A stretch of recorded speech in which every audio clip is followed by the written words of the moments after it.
2 hari bulan Ogos, Malaysia bebas daripada darurat.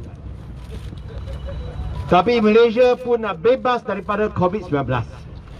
Malaysia pun nak bebas daripada keberesanan ekonomi. Malaysia pun nak bebas daripada kerajaan gagal ini. Malaysia nak bebas daripada seorang Perdana Menteri yang langgar rakyat, langgar perlembagaan persekutuan, langgar sistem raja berperlembagaan.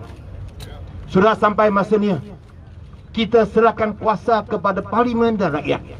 Itulah sebab hari ini kita nak pergi ke Parlimen bukan kerana kita nak buat undi tak percaya. Kita nak bincangkan masa rakyat. Masa rakyat yang kita nak bawa. Mereka susah, mereka sengsara. Adakah Perdana Menteri tahu atau tak tahu? Ada yang takut bagi Parlimen kerana dia cakap ada COVID-19. Saya pun takut.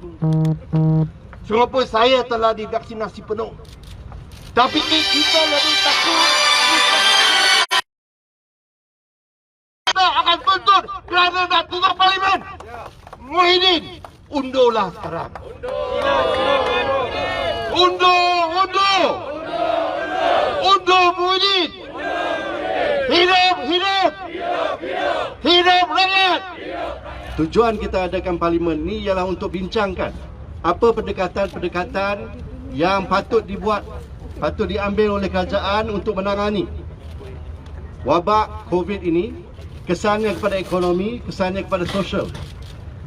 Kita mau tak mau terpaksa menggunakan perjalanan ataupun langkah politik untuk bincangkan perkara ini satu persatu.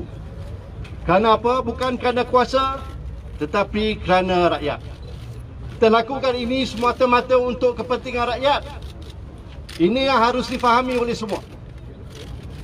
Tetapi seperti mana yang kita lihat, tindakan untuk menyekat kami daripada hadir di Parlimen tak lain tak bukan adalah kerana mereka bimbang dicabar keabsahan Kerajaan Perikatan Nasional ini.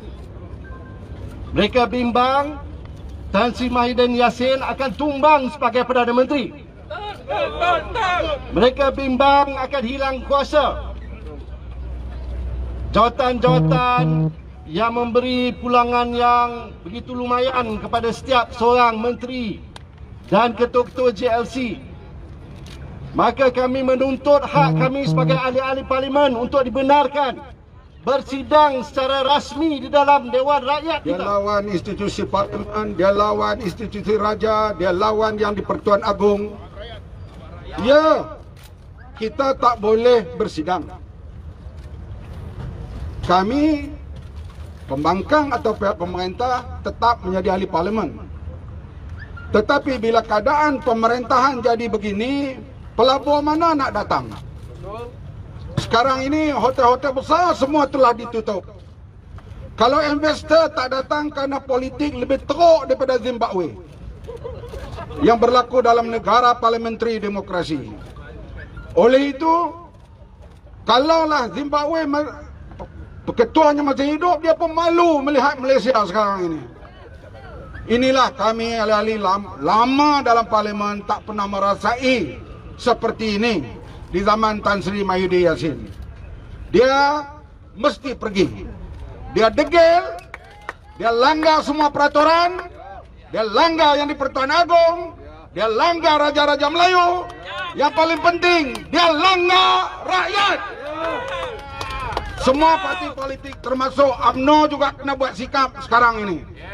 Sebab ini bukan masalah parti mana, puak mana, tetapi perlembagaan negara sudah dihancurkan oleh Tan Sri Muhyiddin Yassin. Mereka kata anak muda tidak boleh berhimpun atau tunjuk perasaan di dataran. Perlu gunakan saluran demokrasi yang betul. Tetapi apabila ahli Parlimen, wakil rakyat yang dipilih oleh rakyat ingin menyuarakan keluh kesah rakyat dengan betul di Parlimen, Parlimen pun mereka tutup.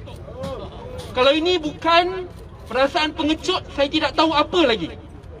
Alasan COVID di Parlimen tidak masuk akal. Minggu lepas, ya, bila Parlimen bersidang hari Isnin, kadar positiviti 2.9%. Bila parlimen ditutup, kadar positivity hanya 0.9%. Negara mana di mana kadar positivity menurun di satu-satu tempat ditutup, bila dia lebih tinggi dibuka? It doesn't make sense at all. Tapi sambil mereka tutup parlimen, institusi demokrasi, suara rakyat, ahli-ahli parlimen yang menyokong kerajaan semalam, lewat malam, boleh bermesyuarat, ya, premis kerajaan Angkatan Tentera untuk sign SD, untuk berikan sokongan kepada Perdana Menteri. Apabila parlimen pada hari Khamis ditangguhkan persidangan lebih 3 kali, mesyuarat besar-besaran di rumah Perdana Menteri, amboi boleh pula. Tetapi di Dewan Rakyat, tempat di mana rakyat perlu bersidang, ahli parlimen yang mewakili suara rakyat bersidang, ditutup. If you don't consider this a trample and an insult to Malaysian democracy, our federal constitution and our institution of parliament, I do not know what is. Ini adalah masa untuk seluruh rakyat Malaysia, tidak kira agama ataupun bangsa, untuk bersama semua parti politik letakkan kepentingan di tepi and let us together fight for a united Malaysia. Ini adalah masa depan kita bersama. What we do today will hurt us in the future, and our failure to act today will hurt us in the future. Terima kasih.